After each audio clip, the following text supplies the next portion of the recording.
Imagine standing at the edge of a storm. The winds are howling, the rain is lashing against your face, and the world around you is chaos. Most people would panic, run for shelter, or curse the sky. But there is another way, the Stoic way. The way of standing still in the tempest, watching it rage around you while your mind remains perfectly calm. This is not about suppressing your emotions or pretending you don't feel. This is about mastering the one thing you truly control, your response.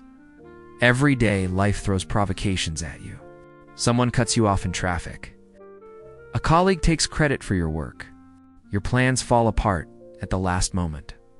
A loved one says something that pierces straight through your defenses. And in those moments, something ancient and primal takes over. Your heart races. Your breath quickens. Heat floods your face. Words you can't take back spill from your lips. Actions you'll later regret unfold before you can stop them. You overreact. And in that overreaction, you hand over your power to whatever triggered you. The Stoics understood something profound about human nature. They recognized that suffering doesn't come from what happens to us, but from how we interpret and respond to what happens. Marcus Aurelius, the most powerful man in the ancient world, the emperor of Rome, wrote in his private journal that people seek retreats in the countryside, by the sea, in the mountains, but the greatest retreat is within your own mind. He wasn't speaking metaphorically. He was describing a practical technique for emotional survival in a world that constantly demands your reaction. Think about what happens in your brain when something triggers you. Neuroscience has confirmed what the Stoics intuited 2,000 years ago. When a perceived threat appears, your amygdala, the ancient alarm system in your brain, fires instantly. It bypasses your rational prefrontal cortex entirely. You're flooded with stress hormones. Your body prepares for fight or flight. And here's the crucial part. This system was designed for actual physical threats. It's for predators in the wilderness, for life or death situations.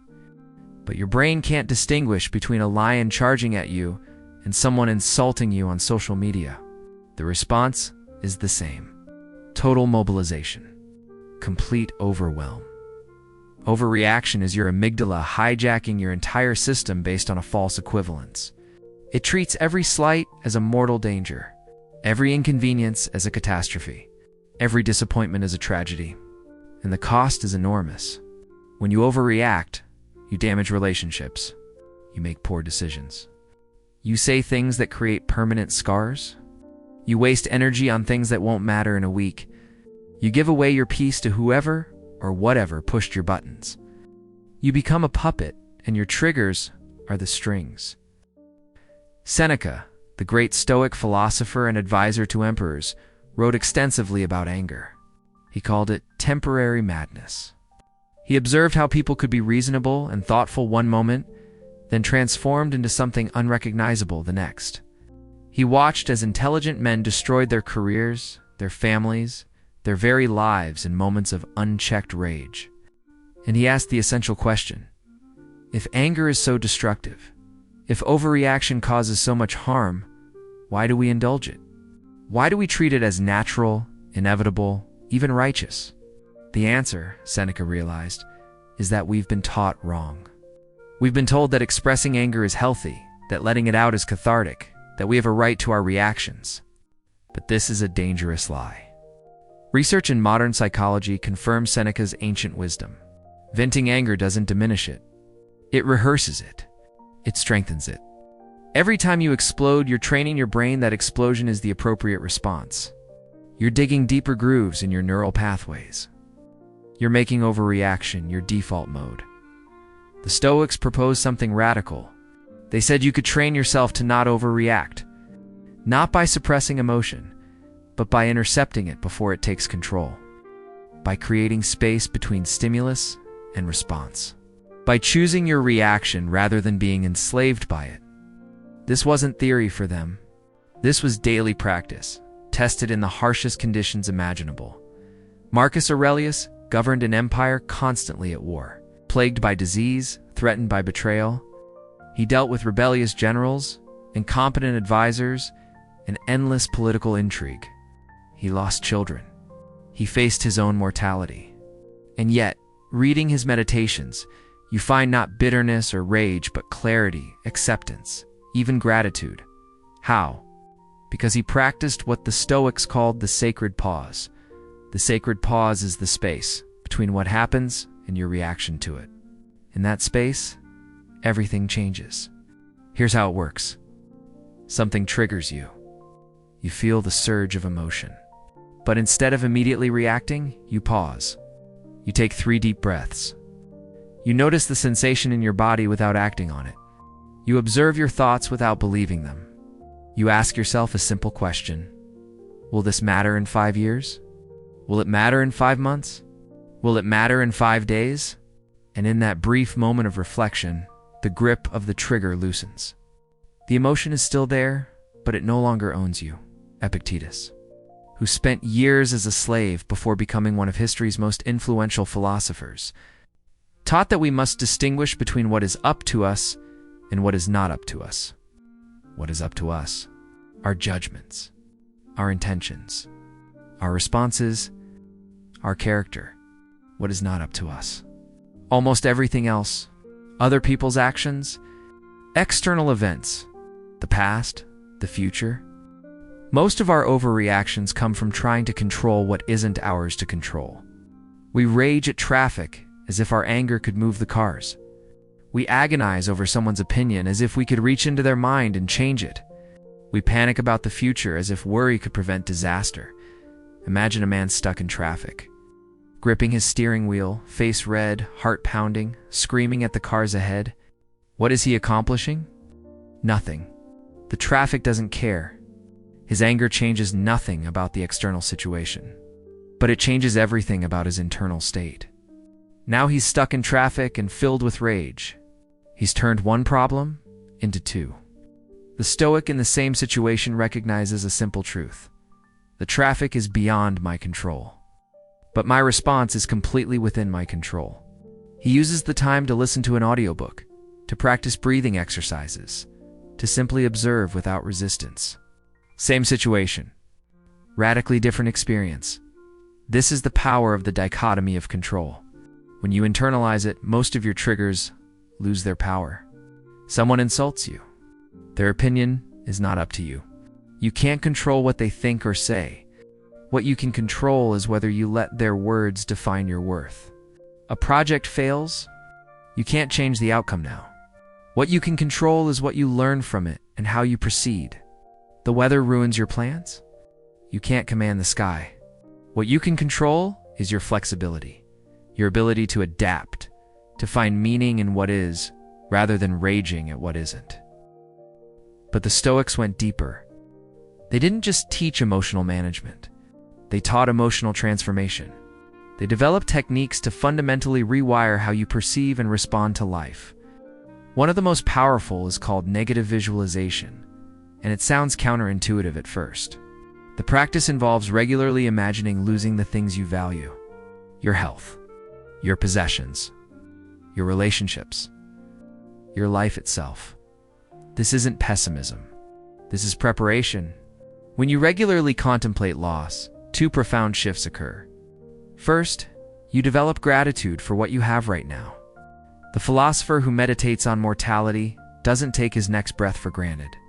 The person who imagines losing their spouse doesn't waste time on petty arguments.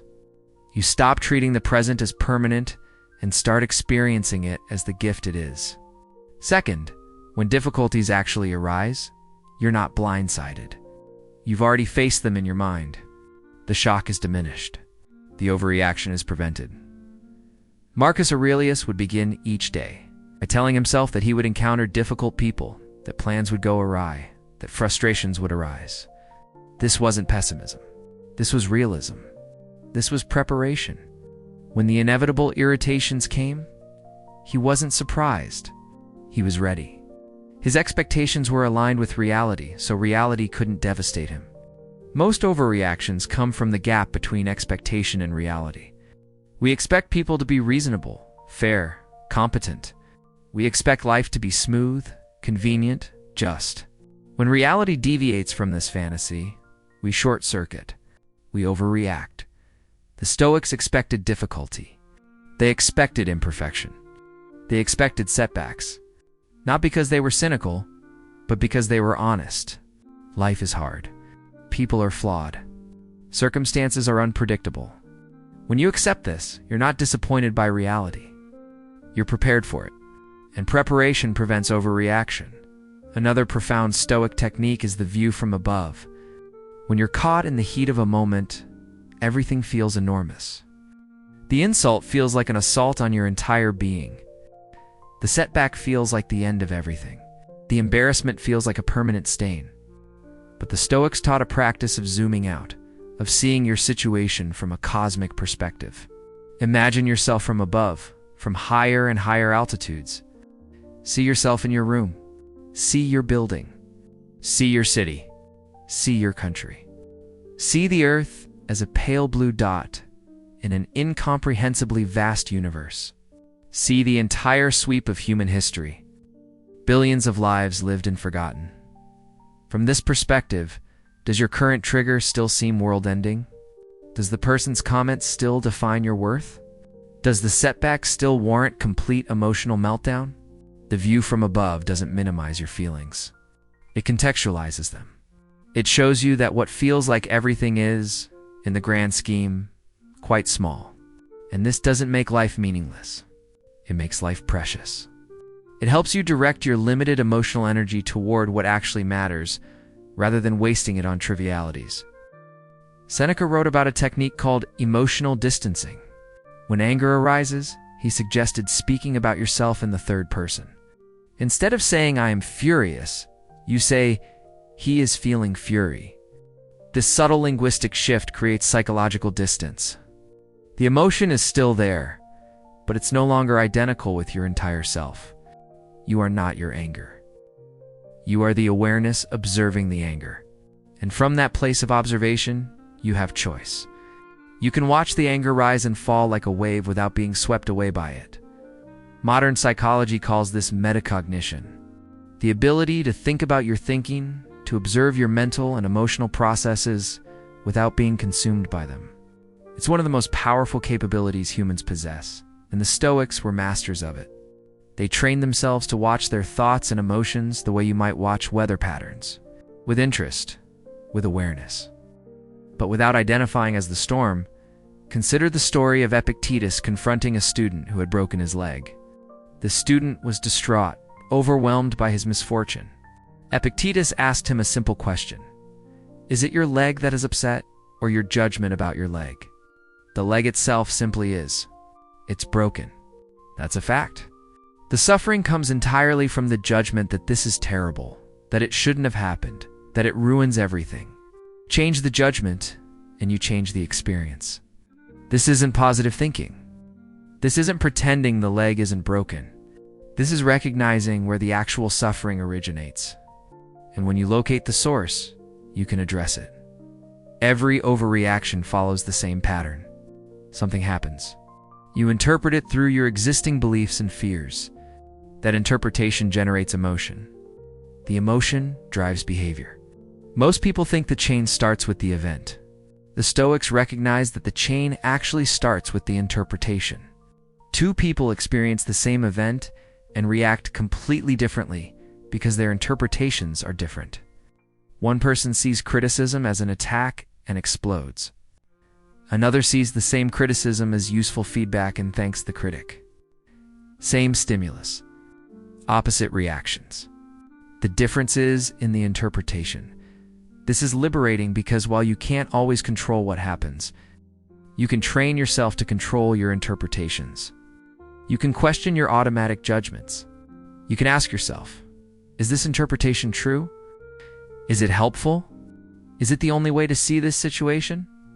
Is there another perspective that would serve me better? This practice, which the Stoics called examining your impressions, short-circuits overreaction at its source. Imagine a woman whose friend cancels plans at the last minute. Her first interpretation might be, she doesn't value me. She's disrespecting my time. She always does this. These thoughts generate hurt, anger, resentment. They lead to an emotional text message, a damaged friendship, hours of rumination, But if she examines these impressions, she might recognize their assumptions, not facts. She might consider, maybe an emergency came up. Maybe she's struggling with something she hasn't shared. Maybe this has nothing to do with me. This alternative interpretation generates understanding, patience, compassion. Same event, completely different outcome. All because of the willingness to question the first interpretation. The Stoics weren't naive.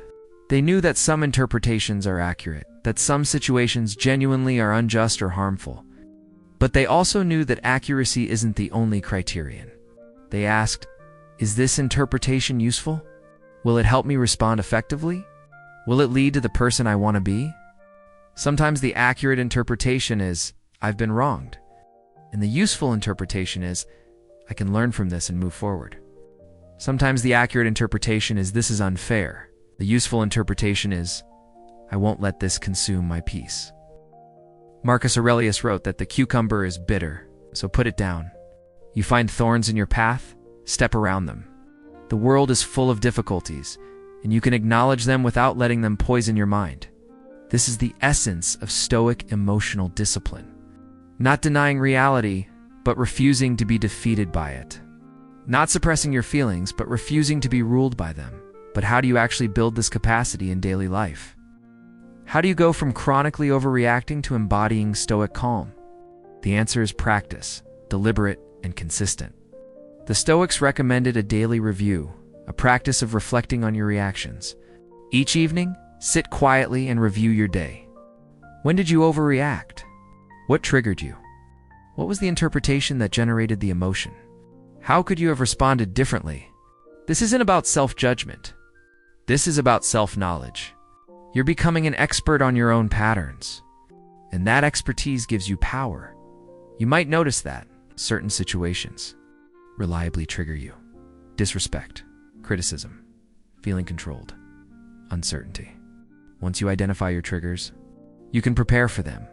You can decide in advance how you want to respond. This is pre-commitment, and it's incredibly effective. Before the triggering situation arises, while you're calm and rational, you make a decision about your values. When someone criticizes me, I will listen for any truth in their words and ignore the rest. When plans change unexpectedly, I will adapt with grace. When someone is rude, I will not match their energy. I will respond with courtesy or not at all. Then, when the trigger comes, you're not making a decision in the heat of the moment. You're implementing a decision you already made. You're acting from your values rather than reacting from your wounds. This doesn't mean you'll never feel triggered. You will. The emotion will still arise. But you'll have a plan, a commitment, a version of yourself you've decided to be. And that gives you something to anchor to when the storm hits. Another powerful practice is voluntary discomfort. The Stoics regularly practiced mild hardship. Seneca would spend days eating simple food, wearing rough clothes, sleeping on hard surfaces.